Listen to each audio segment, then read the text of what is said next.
خدمات مطبوعات ریاست کارهای داخلی ولایت ولگراد روسیه روز 24 فوریه از بازداشت یک جوانزن و یک جوانمرد زاده تاجیکستان با اتهام انتقال مواد مخدر سنتتیکی یعنی سنی خبر داد. از آنها 200 گرم متادون پیدا کردند.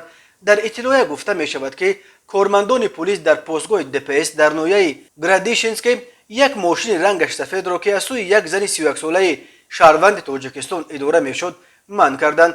هنگام گفتگو از یک مرد 34 ساله شهروند تاجیکستان که در این ماشین به حیث مسافر سفر میکرد بسته های پر از خوکه شوبه برانگیز را پیدا کردند. تشخیص نشان داد که او با خود 200 گرم مواد مخدر نوع متادون داشته است.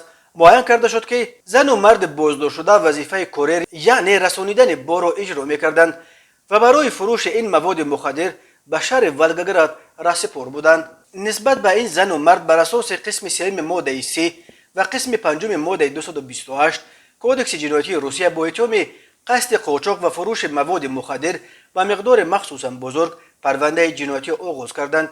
قسم 5 ماده 228 برای قاچاقبران مواد مخدر سخت‌ترین جزاها از 15 تا 20 سال زندان و حتی زندان عمرباد را پیش بینی می‌کند. بیش از 7000 زاده تاجیکستان در روسیه در محبس و بازداشتگاه‌ها در پس پنجره قرار دارند. بنا به حساب‌های غیر رسمی تقریباً چهارک آنها با اتهام مربوط به قاچاق و فروش مواد مخدر زندانی شدند.